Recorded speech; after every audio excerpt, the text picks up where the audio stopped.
I'm absolutely shocked personally at the response by people to the Nissan Ariya pricing. Guys, this is literally a 6-year-old car. Charging speed is quite slow. Uh, Power is the lowest of all of its rivals. Interior space is pretty small.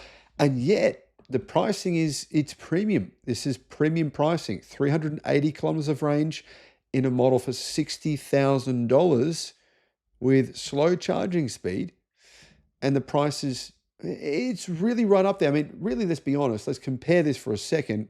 This my car, right, or a Tesla Model Y, or a BYD C Line 7, or a Hyundai Ioniq 5, or a Volkswagen ID4. It's down on power, down on specs, down on size. But here's one of the consensus comments, right? People saying the pricing is excellent. I mean, here's a popular comment. For made in Japan, it's not wildly expensive. Is made in Japan even a good thing? I don't even see why it would be. Anyway, he goes on, and at least they've undercut Hyundai and whatever they are smoking with their pricing. They've also undercut the made in China Kia EV5. I'd take one of these every day of the week over the extortionately priced Kona EV. Whether it sells will be up to Nissan, but I still think there's a big market of people who want to buy a car from an established brand that is very likely to go bankrupt. No, they didn't say the bankrupt part, but guys, we all know that's true. The ratings agencies all around the world are predicting that will happen. Now, someone else said it's a very nice alternative to the Tesla Model Y. Very nice alternative to the Tesla Model Y. And there was a lot of people who seem to agree with that. I like the exterior design a lot, and the pricing's not too bad as well. The interior tech is meh, but okay, well done, Nissan. Guys, I think this is a compliance car.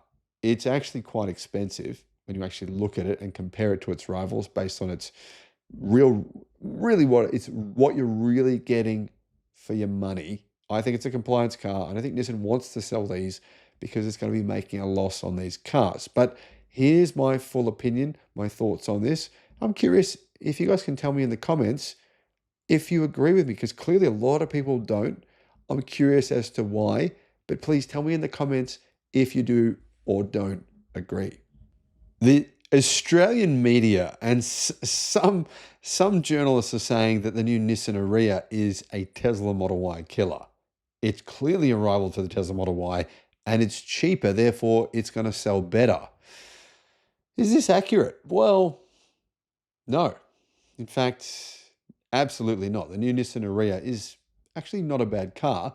It is cheaper than a Tesla Model Y, but it's inferior to a number of cars in that price range. However, we do know the prices and the specifications of the Nissan Ariya for Australia. I'm going to give you an unbiased report, not tinged by marketing dollars like unfortunately clearly a lot of the media are. Hello, my friends. Welcome to the channel. I'm Sam Evans. Great to have you with us. And thank you for watching the Electric Viking and supporting electrification. The Nissan Ariya, it's being built as a Tesla Model Y killer. It's a completely different size. Now, don't get me wrong. It's not, it's not a micro car, but it is definitely in a different size of car. The Ariya is 4,595 millimeters long and 1,920 millimeters wide, which means that it's about 160 millimeters shorter than a Model Y and 55 millimeters narrower. Boot space is about half the size. They're in a different size category of car. So if you're shopping for an EV, you might compare the two, but I'm going to guess most people, if you've got a family, you're not going to buy the Ariya. Just the interior space is much smaller than rivals. The car that I've got, the Xpeng G6, is much bigger on the inside. The Model Y is much bigger on the inside. They're a different category of size of car. Nissan Ariya, though, I think the pricing is pretty decent. And it's true it undercuts the Model Y in price, but like I said, I think that's a really misleading headline because it's not the same size. And it definitely does not have the same level of specification as its rivals from China or elsewhere. The Ariya starts at a price of $55,840 for the base model, so $56,000, meaning it's $1,000 more expensive than the base model Xpeng G6, which I think is too expensive. Not the Xpeng, I think the Ariya starts at a price that's too high. But anyway, you guys be the judge of that. Let me know what you think. Um, the cheapest Model Y, though, is 59,000 Australian dollars. The BYD C-Line 7 is 55,000. So yeah, you can see it's $1,000 more expensive than an Xpeng G6 standard range with lithium iron phosphate battery, or than a BYD C-Line 7. It's also $1,000 more expensive. The rear starting point in price, though, is, well, it's pretty well on price with the Skoda Elroq, which is even smaller again at $55,000. The Hyundai Ioniq 5, that starts at $68,800. The Kia EV5, the base model, starts at 57,000 Australian dollars. The Toyota BZ4X is $66,000. The Deepal S07 starts at $54,000. Elite Motor C10, $46,000. You can see here, guys, there is so many rivals. I mean, the Xpeng G6 long range is 60,000 Australian dollars. Has a lot more range, though, and a lot more interior space and more standard specifications. Very, very difficult market segment because there are so many options in this price bracket. What are the specifications and the grades? Well, the base model, it gets, I'd say, a bit underpowered. It's got 160 kilowatt, 300 newton meter electric motor, and it's got a 63 kilowatt hour battery. But it is a relatively heavy car, so it's not particularly quick, and it's also not very efficient. It gets 385 kilometers of range. Now, a similar size battery in the Xpeng G6 and the Tesla Model Y gets around between 435 to 460 kilometers of range, quite a bit more, right? Big difference. It's like a 15 to 20%, about a 15% difference in range on those bigger cars. They're bigger cars and they're using a similar size battery and getting about 15% more range. Why? Efficiency is, well, it's a complicated factor, isn't it? There's a lot of things coming down to it, but the weight of this car, it's, as I said when I did my first video on this car more than a year ago, for its size, it's relatively heavy.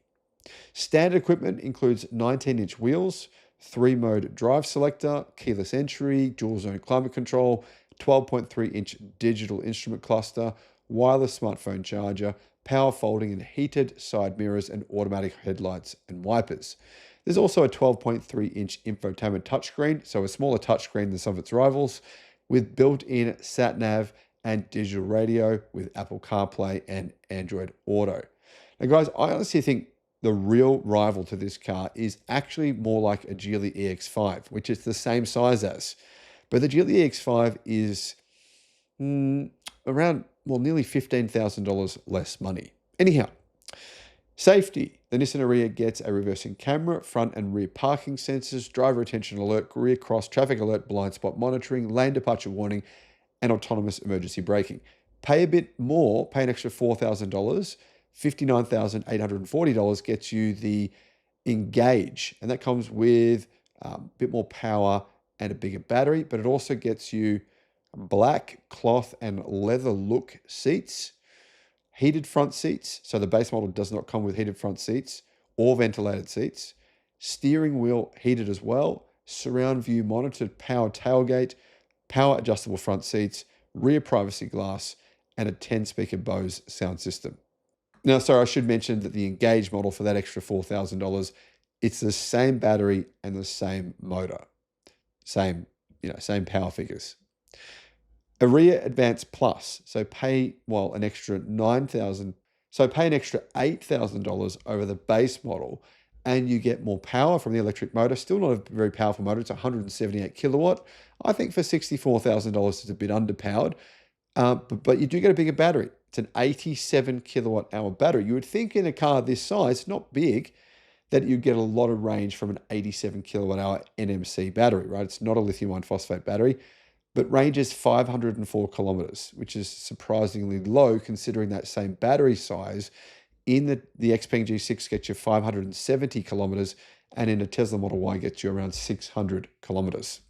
Anyhow, on top of the advanced equipment, the Advance Plus gains synthetic leather interior with ultra suede seat inserts, heads-up display, panoramic glass roof, power sliding center console, cooled front seats, heated front seats, and sequential turn signals. The top of the range model is called the Evolve E-Force, and it starts at $71,840. So 72,000, meaning, yeah, it's about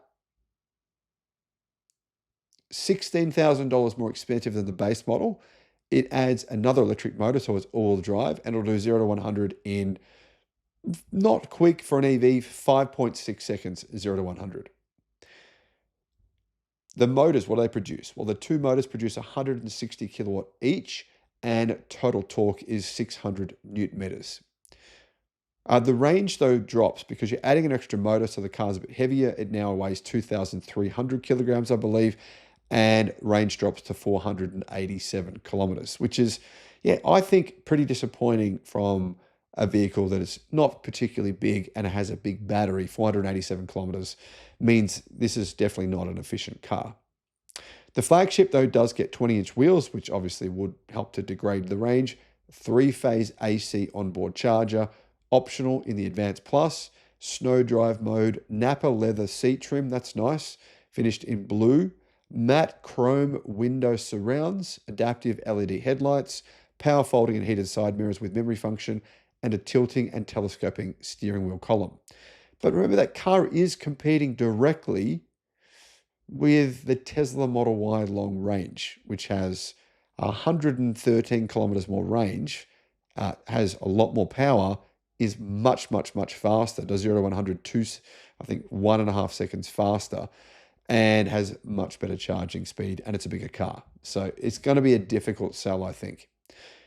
What's the actual braked towing capacity? 1,500 kilograms, right? And